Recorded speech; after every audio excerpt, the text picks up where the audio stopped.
무릎을 꿇고 손을 들고 주님을 바라보는 교회. 우리가 새해를 맞아서 지향해야 할 그런 목표이면서도 표여입니다. 표여치고는 좀 긴 느낌입니다만은 이처럼 이 목표를 정하고 표어를 정한 이유가 있습니다. 결론부터 말씀드린다고 한다면 하나님의 방법이냐 사람의 방법이냐를 놓고 결정과 선택권이 요구된다고 한다면 우리는 하나님의 방법을 선택해야 된다라고 하는 신앙이 표를 낳게 한 것입니다. 그렇다고 사람의 수단과 방법, 이 노력과 이 추진이 나쁘다고 하는 것은 결코 아닙니다. 우리가 열심히 땀 흘리고 수고하고 노력을 해야 합니다. 그러나 그것만 가지고는 안 된다라고 하는 고백이 필요한 거예요. 우리의 수고 필요해. 우리의 노력이 필요해. 우리의 땀 흘림이 필요해. 그러나 그것만 가지고는 안 된다고 하는 거죠. 우리가 성경을 보면은 무릎을 꿇고 두 손을 들고 주님을 바라보는 사람들이 성공했다고 하는 것, 축복을 받았다고 하는 것, 크고 작은 문제들을 해결했다고 하는 것, 그걸 가르쳐주고 있는 것이 성경입니다. 그래서 오늘은 무릎을 꿇는 문제에 대해서 한번 생각해 보려고 합니다. 오늘 본문의 배경을 먼저 살펴보면 유대 민족이 바벨론의 포로로 끌려가게 됩니다. 그리고 70년 동안 이 바벨론에서 이 포로 생활을 하게 되는데, 그리고 70년이 끝난 후에 이제 종지부를 찍고 예루살렘으로 귀환하게 됩니다. 그런데 이 예루살렘으로 귀환해서 보니까 참 그동안 버려진 성, 그 예루살렘은 참담한 폐허가 되어 있었다라는 겁니다. 그래서 뜻있는 지도자들이 나서가지고 이 성읍을 재건하자, 성전을 재건하자고 외치고 있었지만은 그것이 그렇게 쉽게 간단히 이루어지는 것은 아니었습니다. 그 이유는 몇 가지 이유가 있었어요. 대내적으로 국론이 통일되어야 함에도 불구하고 통일되지 않아가지고 의견이 서로 분분하고 생각이 서로 달랐습니다. 하나의 의견으로 통일해도 성읍을 재건하고 성전을 재건하는 것이 어려울 터인데 서로 잘났다고 국론이 분열되어 있단 말이에요. 뿐만 아니라 경제적인 이유도 있었어요. 포로에서 돌아온 저들이 돈이 어디 있겠습니까?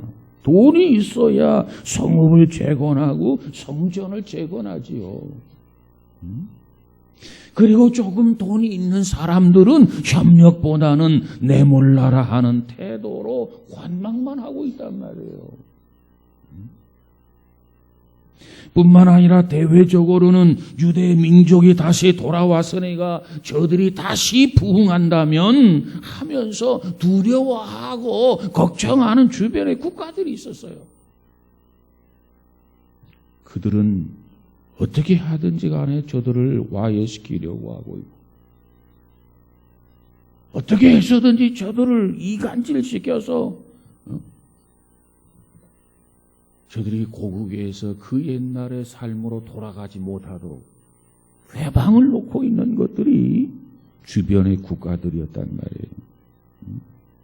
그뿐만이 아니라 신앙적인 문제가 있었어요. 또 오늘 본문 1절에 보니까 가나안 사람과 헷 사람과 브리스 사람과 여부스 사람과 암몬 사람과 모압 사람과 애굽 사람과 아모리 사람들의 가증한 일을 행하였더라 그랬어요. 가증한 일을 행하여. 이는 누구냐? 이들은 바로 당시 주변 국가들의 이름입니다. 이 이방 민족, 이방 나라들의 이 우상 숭배로 유대 민족의 신앙이 병들게 되고 정치적으로는 음의 공작으로 유대 민족을 위협하고 있는 상황이었습니다. 이처럼 정치적인 위협과 경제적 위협과 신앙적 위기 앞에 놓여 있는 유다 민족 한심했어요. 그런데 이때 지도자 한 사람이 있었는데 그게 누구냐? 에스라라고 하는 선지자입니다. 이 모습, 이 상황을 보면서 참담하단 말이에요. 오늘 본문에 보니까 기가 막혀서 반복해서 언급하고 있잖아요. 그러던 나머지 에스라는 하나님 앞에 무릎을 꿇고 또 손을 들고 하나님 앞에 기도하게 되는 내용이 오늘 본문에 기록되어 있습니다. 이 상황에서, 이 현실 속에서 저가 하나님 앞에 무릎을 꿇고 손을 들고 기도했는데 그 이유는 이 문제의 해결은 하나님이 도와주셔야 가능하다. 하나님이 간섭하셔야 된다.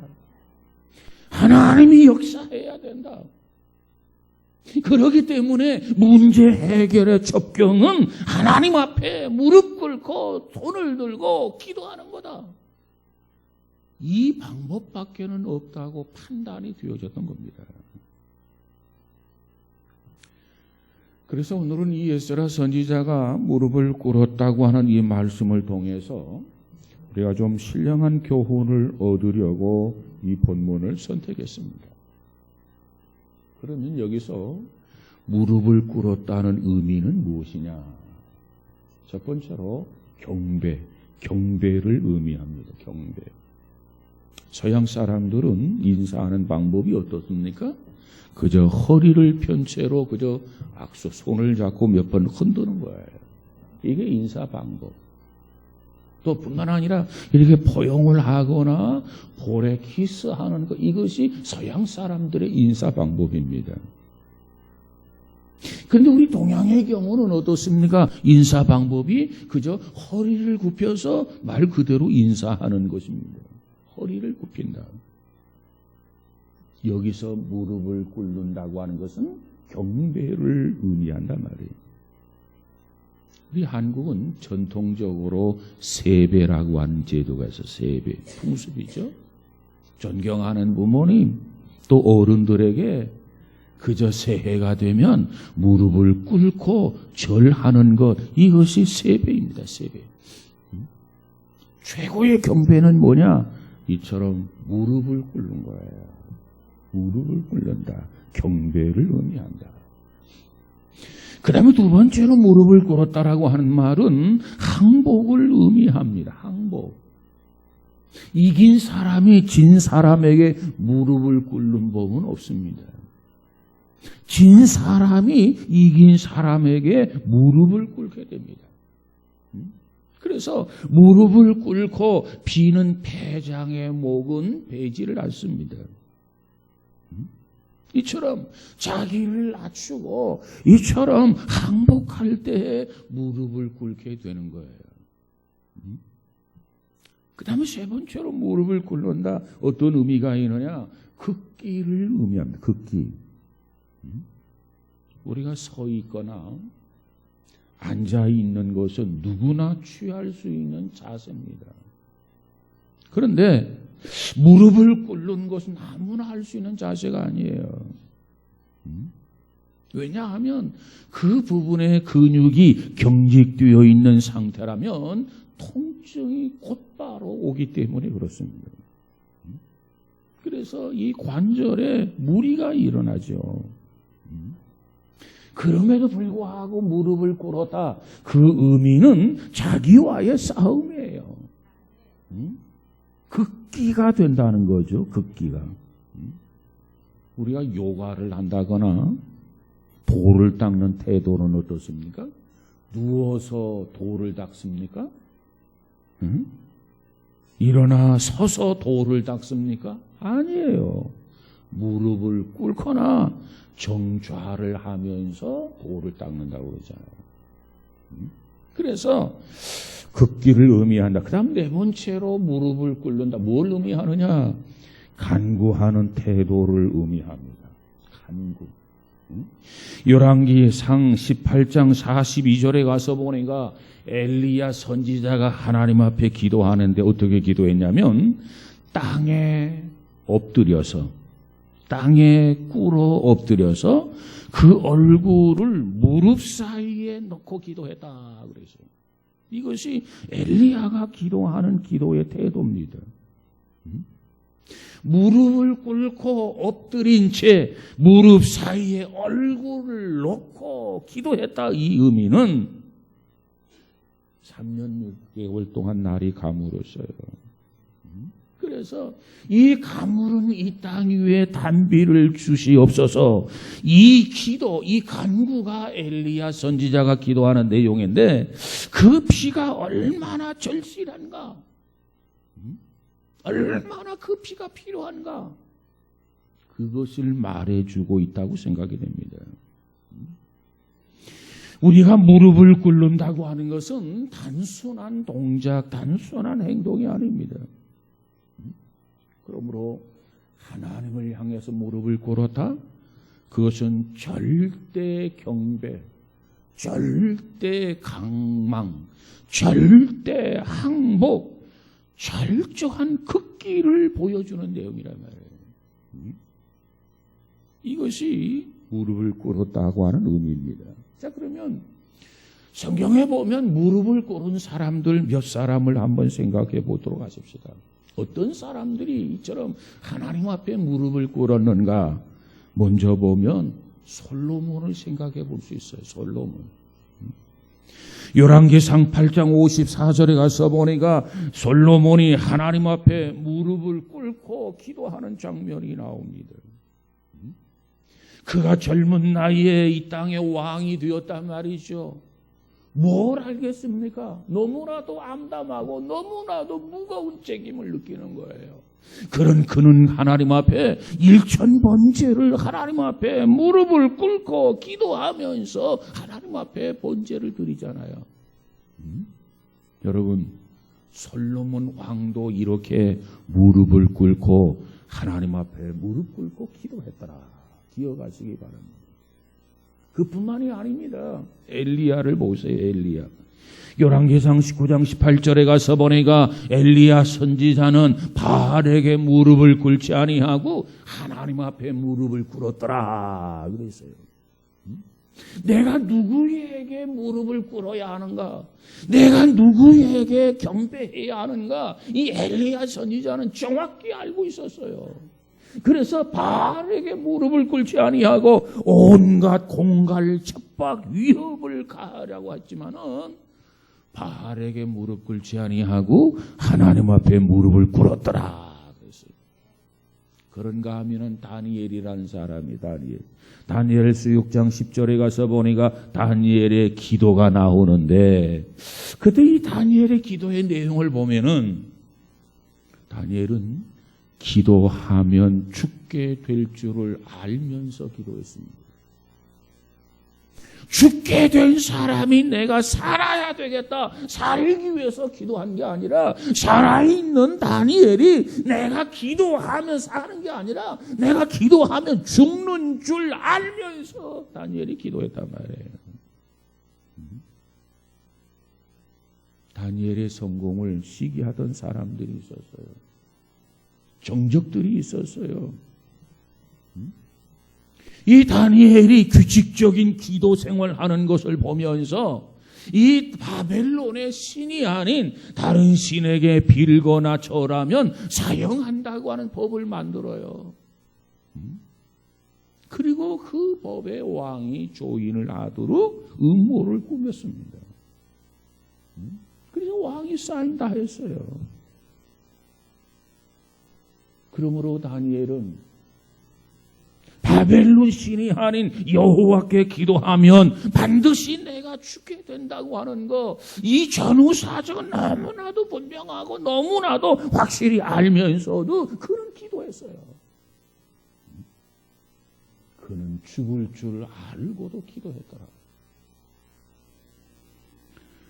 그리고 다니엘의 기도를 보니까 그럼에도 불구하고 지금까지 행하였던 대로 기도했다고 그랬어요. 하나님은 나의 왕이시다. 하나님은 전능하시다. 그 믿음이 변함이 없어요. 내가 기도하면 죽게 된다 알고 있었어요. 그럼에도 불구하고 그는 오직 지금까지 행한 그대로 하나님 앞에 엎드려서 간구와 경배와 하나님 앞에 항복을 드렸단 말이에요. 그뿐만 아니라 다니엘이 무릎을 꿇고 기도했어요. 하나님만이 나의 경배를 받으시기에 합당한 분이시다. 하나님만이 전능하시다. 그래서 하나님 앞에 무릎 꿇고 다니엘이 경배, 간구, 항복을 드리면서 기도했더라. 그 다음 네 번째로 보면 다니엘은 이 상황에서도 감사하며 기도한 거예요. 감사하며. 내가 기도하면 반드시 죽게 된다. 사형을 당하게 된다. 그것을 알고 있었어요. 죽음을 눈앞에 둔 이 다니엘이었지만은 그는 하나님 앞에 감사하며 기도했다는 겁니다. 그랬더니 죽을 줄 알았는데 죽지 아니하고 살아난 거예요. 살아났어요. 만약에 그때 다니엘이 자신의 처지를 원망하고 불평을 하고 짜증을 부리고 그랬더라면 어떻게 되었을까요? 믿음이 추락하고 말았을 겁니다. 그러면 곧 파멸하게 되는 거 아니겠습니까? 그런데 그는 그러지 않았어요. 원망하고 불평하는 게 아니라 오히려 하나님 앞에 이 상황, 이 환경 속에서 감사하며 기도했다 그 말이에요. 여러분 그렇습니다. 우리가 매일매일 하나님 앞에 감사하면 또 매일매일 감사할 조건들이 생겨나요. 우리가 매일매일 원망하고 매일매일 불평하고 매일매일 짜증을 부리면 계속해서 원망과 불평, 짜증을 부릴 만한 요인들이 생긴단 말이에요. 그렇다면 여러분은 어떻게 하시겠습니까? 감사해야 되지 않겠습니까? 감사하며 살아야 되지 않겠습니까? 그래서 성경은 말하기를 범사에 감사하라. 이게 우리에게 주어진 축복이에요. 축복. 이렇게 다니엘이 하나님 앞에 무릎을 꿇었어요. 죽을 줄 알고 무릎을 꿇은 거예요. 하나님 앞에. 바알에게 무릎 꿇은 게 아니라. 그런데 죽지 않고 살았어요. 산 것뿐만 아니라 이 바벨론의 국무총리가 되게 됩니다. 엄청난 은혜죠.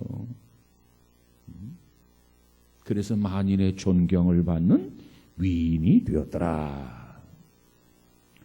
또 무릎 꿇은 사람들을 생각해 보면 신약에 보면 예수님도 무릎을 꿇었어요. 마태복음 26장 39절에 가서 보니까 예수님께서 겟세마네 동산에서 엎드려 기도를 할 때 무릎 꿇고 엎드려서 기도했어요. 누가복음 22장 41절에 보니까 무릎을 꿇고 기도하셨다 그랬어요. 이처럼 말씀을 보니까 하나님의 아들 예수님, 우리의 메시아이시고 그리스도이신 예수님, 그 예수님도 땅에 엎드려서 무릎을 꿇고 하나님 앞에 기도했다고 밝혀지고 있습니다. 뿐만 아니라 베드로도 무릎을 꿇었어요. 사도행전 9장 40절에 가서 보니까는 베드로가 요파 지방에서 무릎을 꿇고 기도한 다음에 죽은 다비다를 살렸다는 거예요. 죽은 사람을 살렸어요. 어떻게? 무릎 꿇고 기도해서. 여러분, 이처럼 성경에 보니까 큰 사고, 큰 문제, 이 모든 것들은 어떻게 해결하고 어떻게 극복했느냐? 무릎을 꿇고 기도하면서 극복하고 해결했다는 거예요. 이게 성경이 우리에게 가져다주는 답입니다. 답. 아니, 어떻게 무릎을 꿇으면 해결이 된다는 거냐? 그렇습니다. 무릎은 위대한 능력을 받게 하는 거예요. 우리도 하나님 앞에 기도할 때 특별히 이처럼 무릎 꿇고 기도하는 우리 모두가 되어지기를 주님의 이름으로 축복합니다. 자, 우리 무릎에 대해 생각해 보십시다. 시편 95편 6절에 가서 보니까 이렇게 이야기합니다. 오라, 우리가 굽혀 경배하며 우리를 지으신 하나님 앞에 무릎을 꿇자. 오라, 우리가 굽혀 경배하며 우리를 지으신 여호와 앞에 무릎을 꿇자. 그 다음 시편 95편 6절 그 다음 절에 가서 보면 대저천은 우리 하나님이시요 우리는 그의 기르시는 백성이요 그 손의 양이라. 너희가 오늘날 그 음성 듣기를 원하노라. 그러세요. 오라, 우리가 굽혀 그분에게 경배를 하는데 왜 그분에게 경배해야 되느냐? 그는 우리의 하나님이시요 우리는 그의 기르시는 백성이니 그 손의 양이라. 그러기 때문에 그분에게 와서 허리를 굽혀서 경배하라 하는 말씀이에요. 자, 여기 보니까 우리가 무릎을 꿇는 방법, 무릎 꿇는 이유, 무릎을 꿇어야 할 태도, 그 태도를 명시하고 있는 것이 시편 95편 6절 7절입니다. 첫 번째, 오라고 말합니다. 오라. 무릎을 꿇어야 할 사람이 와야 되죠. 그래서 우리를 향해서 와라 그랬어요. 여러분, 세배를 하게 될 때 세배할 사람이 찾아가서 세배를 하는 거지 세배를 받을 사람이 찾아와서 세배를 받습니까? 아니에요. 그래서 우리는 하나님 앞에 경배를 드려야 돼. 그렇기 때문에 우리가 하나님 앞에 가야 돼. 그래서 하나님은 말하기를 오라, 오라, 우리가 굽혀서 경배하자 이렇게 말씀하고 있단 말이에요. 오라. 와서 경배하고 오라. 와서 쉼을 얻고 와라. 와서 은혜를 받으라 그 말이에요. 오라는 거죠. 오라는 거. 오지 아니하고는 경배할 수가 없어. 오지 아니하고는 쉼을 얻을 수 없어. 오지 아니하고는 은혜를 받을 수 없어. 그래서 성경은 말하기를 오라. 그래서 하나님은 오는 사람을 기뻐하십니다. 무릎을 꿇는 사람을 기뻐하십니다. 우리는 무엇보다도 부지런히 성전에 나올 수 있기를 주의 이름으로 축복합니다. 성전 이 문턱이 마르고 닳도록 출입해야 돼요. 열심히 성전에 와서 기도해야 돼요. 왜? 내 집은 만민이 기도하는 집이다. 이 만민이 기도하는 집인데 여러분은 이 성전을 얼마만큼 활용을 하셨습니까? 얼마만큼 하나님 앞에 기도했느냐 그 말이에요. 경배하기 위해서 와라. 기도하기 위해서 와라. 오늘 하나님은 우리에게 오라고 말씀합니다. 그리고 두 번째로 와서는 굽혀서 경배하라. 경배. 허리를 굽혀서 경배하라는 말이죠. 허리를 굽혀서. 다시 말하면 무릎을 꿇고 경배하라는 뜻이에요. 무릎을 꿇고 경배를 하는데 여기서 중요한 것은 한 가지 의미, 굽히는 거예요. 굽히는 거. 허리를 굽힌다라고 하는 말은 하나님 앞에서 자기의 고집을 꺾는다는 걸 말해요. 자기 고집을 꺾지 아니하고는 하나님 앞에 허리를 굽힐 수가 없어. 자기의 자존심을 내려놓고 꺾는다는 것을 의미합니다. 그 유명했던 다윗처럼, 그 유명했던 솔로몬처럼 하나님 앞에 항복하는 것을 말하는 거예요. 그 다음 세 번째로는 우리는 그의 기르시는 백성이며 그 손의 양이다. 왜 우리는 무릎을 꿇어야 되느냐? 그 이유가 있어요. 이유. 그 이유는 그분은 우리의 만왕의 왕이시고 우리는 그분의 백성이란 말이에요. 백성. 백성은 왕 앞에 무릎을 꿇어야 됩니다. 또 그분은 우리의 목자요, 우리는 그분의 양입니다. 이 양은 목자 없이는 생명을 유지할 수 없어요. 절대 통치권자에게 백성은 범해서 안 될 두 가지 죄가 있다고 말합니다. 범해서는 안 될 두 가지 죄가 뭐냐면 하나는 반역죄요, 하나는 괘씸죄라 이렇게 얘기합니다. 반역죄와 괘씸죄. 그래서 옛날부터 이 반역죄는 삼족을 멸했고 괘씸죄는 파직이나 좌천의 원인이 되었습니다.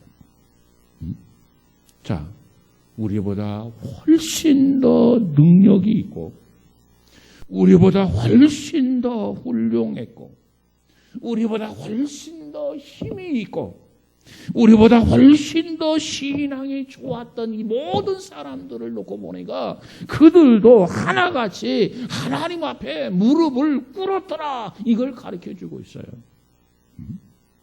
모세도 하나님 앞에 무릎을 꿇었습니다.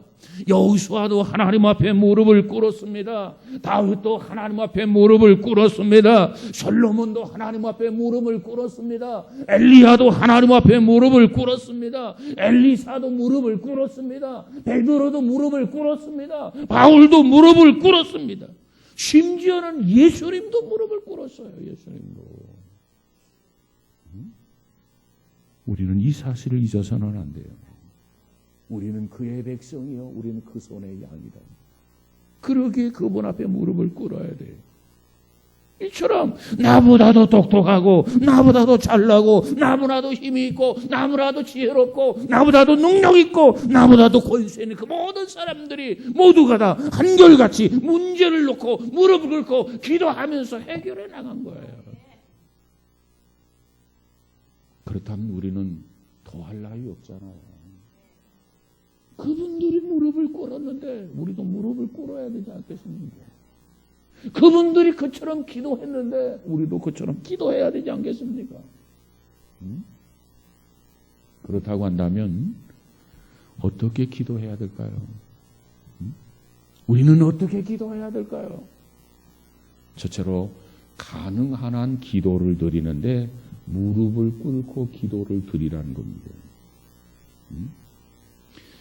그런데 현대 생활을 보면 주거 공간이나 예배 공간을 보면 의자가 자리 잡고 있기 때문에 무릎을 꿇는 기회가 그렇게 많지를 않아요.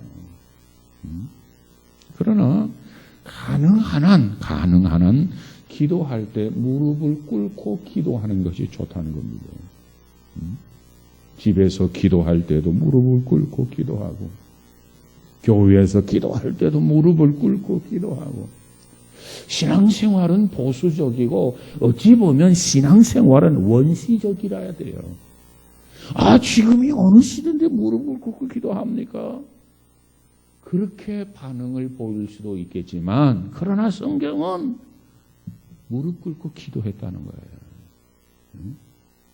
여기에 근접할수록 유익해요. 그래서 많은 사람들이 초대교회로 돌아가자 이렇게 주장하지 않습니까? 그런데 우리 중에 신경통을 앓고 관절 질환이 있는 사람이 있을 수 있어요. 정말 무릎 꿇고 기도하는 것이 쉽지가 않고 어렵지요. 그래서 부득이하게 질환을 통해서 무릎을 꿇지 못한다고 한다면 그저 마음만이라도 나는 하나님 앞에 무릎을 꿇었다. 나는 하나님 앞에 허리를 굽혔다. 이와 같은 자세, 이와 같은 마음으로 하나님 앞에 기도하면 하나님은 그와 같은 질환, 그와 같은 질병까지라도 고쳐주실 줄로 믿습니다. 마음만이라도 그런 자세를 가져야 돼. 그게 정석이다. 그렇게 기도해야 된다. 이것이 우리가 본받아야 할 법이다. 이런 생각을 가지고 실제 질환으로는 그렇게 하지 못하지만은 마음만이라도 그런 자세를 가져야 된단 말이에요. 그렇게 기도해야 돼요. 두 번째로는 시간을 정해놓고 기도해야 됩니다. 다니엘의 무릎을 꿇고 기도하는데 하루에 3번씩 시간을 정해놓고 기도했다고 그랬어요. 우리도 그 시간을 정해놓고 기도해야 됩니다. 그리고 시간을 정했다면 그 시간을 반드시 지키는 것이 좋습니다. 이것이 성경에 우리에게 보여주는 메시지예요. 들쑥날쑥 하고 싶으면 하고 말고 싶으면 말고 하는 게 아니라 정말 시간을 정해놓고 그 시간에 맞춰서 기도한다고 하는 것은 보통 정성이 아니면 안 돼요. 여러분, 시간을 정해놓고 기도하시기를 주님의 이름으로 축복합니다. 세 번째로 성전에 나와서 무릎을 꿇고 기도하라는 거예요.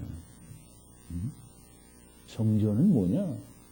우리 신앙인에 있어서 심장부가 성전입니다. 여러분, 우리가 심장이 튼튼해야 돼. 여러분의 신앙이 견고하려면 이 성전에 와서 하나님 앞에 말씀을 듣고 성전에 와서 무릎 꿇고 기도하고 그럴 때 여러분이 그리스도의 장성한 분량에까지 건강하게 신앙이 자라나게 되는 거 믿으시기 바랍니다. 성전에 나와서 무릎 꿇고 기도하면서 주님을 바라본다면 그 신앙이 잘못될 리가 없어요. 그 신앙이 건강해질 수밖에 없어요. 주님 모시기에 합당한 자가 될 수밖에 없어요. 여러분, 성화 한 폭이 있는데 여러분 성화 중에 여러분 많이 보았으리라고 생각하는데 한번 생각해 보세요.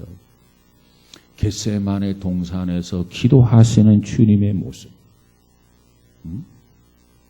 겟세마네 동산에서 기도하시는 주님의 모습을 그린 그림이 성화가 있어요. 생각나십니까? 자, 그러면 그 성화를 한번 이렇게 생각해 보세요. 그 성화를 주시해 보라고 말이에요. 주님이 어떻게 기도하셨는가? 주님이 기도하는데 맨 땅바닥에 무릎을 꿇고 기도하는 주님의 모습이에요. 맨 땅바닥에. 응? 여러분, 거기에 무슨 방석을 깔고 무릎을 꿇고 기도하는 모습 아니에요. 거기에 무슨 카페트 양탄자를 깔고 그 위에서 기도하시는 주님의 모습이 아니에요. 그 겟세마네 동산에서 기도하시는 주님의 모습을 보니까 그는 무릎을 꿇고 주님은 기도하는데 맨 땅바닥에 아무것도 깔지 아니하고 무릎을 꿇고 기도하는 모습이에요. 그가 누구라고요? 예수님이란 말이에요. 방석도 없이, 카페트도 없이, 양탄자도 아닌 맨 땅바닥에 그것도 무릎을 꿇고 기도하는데 땀방울이 핏방울처럼 떨어졌다고 그랬어요. 여러분, 이게 주님의 모습이에요. 주님께서 우리를 위해서 주님은 그와 같이 기도하셨단 말이에요. 아버지여, 할 수만 있으면 이 잔을 지나가게 하옵소서 내게서. 그러나 내 뜻대로 마옵시고 아버지의 뜻대로 하옵소서. 우리를 위해서 그처럼 기도했어요. 맨 땅바닥에서 무릎을 꿇고 밤이 맞도록 기도하신 것이 주님의 모습이에요. 여러분, 다가오는 새해 2020년은 무릎 꿇는 사람이 승리하고 무릎 꿇는 사람이 축복을 받고 무릎 꿇는 사람이 문제를 극복하고 해결하게 되는 거 믿으시기를 바랍니다. 우리가 주님 앞에, 우리가 하나님 앞에 무릎을 꿇는 횟수와 축복과 응답은 비례한다는 거예요. 얼마만큼 무릎을 꿇고 기도하느냐, 거기에 따라서 하나님의 축복과 응답이 비례된다는 거 꼭 잊으시기를 바랍니다. 그러기에 우리는 주님이 보여준 그대로 기도할 수 있어야 돼요. 미국의 16대 대통령이었던 에브라함 링컨이 있어요. 그 에브라함 링컨이 이런 얘기를 했습니다. 나는 어려울 때마다, 사람이 살다 보면 어렵지 않을 때가 어디가 있겠어요. 나는 어려울 때마다 무릎을 꿇고 기도한다. 에브라함 링컨이 한 말이에요. 나는 어려울 때마다 무릎 꿇고 기도한다. 나에게 충분한 지혜가 없지만 기도하고 나면 특별히 지혜가 떠오른다. 어려움을 당할 때마다 나는 하나님 앞에 기도한다. 나는 충분한 지혜가 없는데 기도하고 아멘 하고 나면 나에게는 특별한 지혜가 떠오른다. 여러분도 이를 경험할 수 있고 이를 간증할 수 있는 우리 모두가 되어지기를 주님의 이름으로 축복합니다. 스코틀랜드를 달라고 기도했던 존 낙서라는 사람이 있어요. 그가 이런 얘기했어요. 기도 안 하는 민족보다 기도하는 한 개인이 더 강하다. 민족이 있고 한 개인이 있는데 기도 안 하는 민족보다 기도하는 한 개인이 더 강하다는 거예요. 미국의 전도자 빌리 썬데이는 말하기를 이렇게 말했습니다. 어떤 마귀도 기도하는 어머니 품에서 자녀를 빼앗아 가지는 못한다. 우리는 자녀들을 낳았어요. 우리는 자녀들을 신앙으로 잘 길러야 돼요. 그런데 저절로 잘하는 건 아니에요. 어떻게 해야 되느냐? 기도해야 아이들을 믿음으로 양육할 수 있다는 겁니다. 그래서 그는 말하기를 어떤 마귀도 기도하는 어머니 품에서 자녀를 빼앗아가지 못한다. 다시 말하면 기도하지 아니하면 우리 자녀들이 그 마귀의 놀이개감이 된다는 거예요. 빌라노의 암브로스 감독은 이런 말을 했어요. 기도는 우리에게 있어서 날개와 같다. 우리가 기도한 것만큼 응답을 받습니다. 우리가 기도하는 사람이 된다면 우리는 날개를 단 것과 같이 우리는 날 수가 있어요. 그러나 기도하지 않는 사람은 날 수가 없어요. 그래요. 우리는 오늘 본문 에스라가 보여준 것처럼 하나님 앞에 문제를 놓고 우리가 해야 할 일 무릎을 꿇고 기도하면서 주님을 바라보자는 겁니다. 무릎을 꿇고 손을 들고 기도하면서 주님을 바라보자. 그렇다면 우리에게 2020년에는 축복된 한 해가 될 줄로 믿습니다. 이제 화요일 저녁에 송구 영신 예배가 있고요. 1월 1일, 2일, 3일 동안 작밤 기도회가 있어요. 우리는 무엇보다도 기도하면서 시작하는 2020년, 주님의 도우심 속에 스타트하는 2020년, 정말 하나님 앞에 무릎을 꿇고 또 손을 들고 주님을 바라보면서 첫 발을 내디딜 수 있는 작밤 기도회가 되어지기를 주의 이름으로 축복합니다. 하나님이 안 도와주실까요? 하나님은 돕는 자라고 하셨어요. 히브리서에 가서 보니까 하나님은 도우시는 하나님이라. 히브리인들은 어느 민족보다도 많은 고난과 역경에 처했던 민족 아닙니까? 그런데 하나님은 저들이 고난과 역경을 처할 때마다 도우시는 하나님이시다. 그러기에 지금까지 이스라엘은 존재할 수 있는 거예요. 하나님의 도우심 때문에, 하나님의 역사하심 때문에. 사랑하는 여러분, 우리 모두가 정말 무릎을 꿇고 깨어서 기도할 수 있는 저와 여러분 되시기를 주의 이름으로 축복합니다. 쉬지 말고 기도해라. 범사에 깨어서 기도해라. 근신하며 기도해라. 경성하여 기도하라. 얼마나 기도를 강조합니까? 아무쪼록 오늘 우리는 크고 작은 문제 앞에서 에스라가 처한 그 방법대로 우리도 겸손하게 무릎 꿇고 손을 들고 주님 바라보면서 기도하고 첫 발을 내디딜 수 있는 저와 여러분 되시기를 주의 이름으로 축복합니다. 기도합시다.